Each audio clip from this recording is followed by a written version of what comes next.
Some colleges across the country have been dealing with free speech issues. Last month, hundreds of law enforcement officers blanketed the University of Florida campus trying to keep the peace during a speech by white nationalists. You never know what's the right descriptor. Racist, white nationalist. Highly controversial guy, Richard Spencer. Joining us now to talk about free speech on college campuses is Frederick Lawrence. He is the secretary and CEO of the Phi Beta Kappa Society and a distinguished lecturer in law at Georgetown Law School. Used to be president at Brandeis.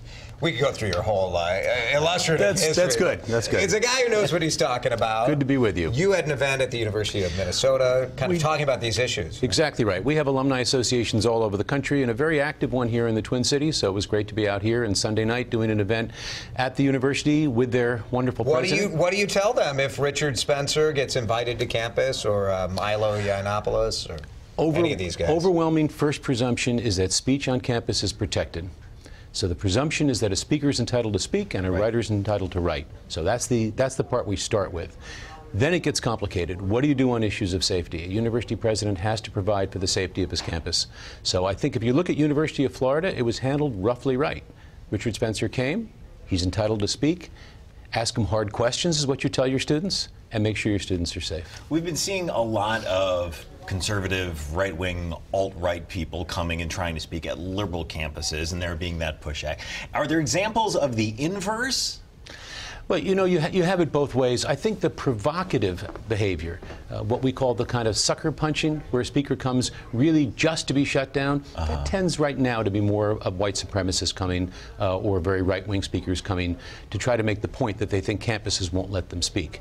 And in fact, increasingly, campuses are going out of their way to let people speak. University of California, Berkeley just spent close to $1 million to make sure that Milo Yiannopoulos could speak there and that Ben Shapiro could speak there. The irony is that when Yiannopoulos finally showed up and walked through Sproul Plaza, the kids were on their way to biochemistry class. They didn't care about hearing him. Right. That's right. Right. But is that the better approach? I mean, it seems like... I think that's right. It's hard for students, though, right? Like, I think, you know, you from a legal perspective could say, okay, people have the right to speak. But I think a lot of times students, you're very passionate and feel like, why are we giving a forum? People have a right to speak, but why do we give to a forum? Why do we give that forum? I think there are a couple of points here. The first one is that universities exist for a reason, for the creation and the dissemination of knowledge. And that requires the opportunity for people to speak. It also requires that they answer questions.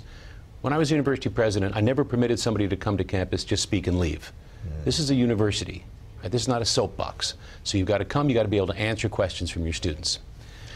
Which seems like the best defense against this. Come and ask tough questions and not, you know, I think that's right. But the other point that we have to remember is that free speech does, in fact, impose a cost on society. I believe it's a cost worth paying. You're going to hear a lot of things you don't want to hear, a lot of things that are upsetting.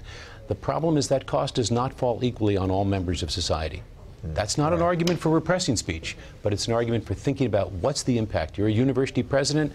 You've got to think about how is this affecting my entire community. That's why people like Dr. Kaler have to speak out on these events. Very good. Fred Lawrence, CEO of Phi Beta Kappa. Great to have you with us. Pleasure to be with you. It's important stuff to think about, for sure. It's not going away. Issues will go on. Thank you so much. All right. Thanks, Fred.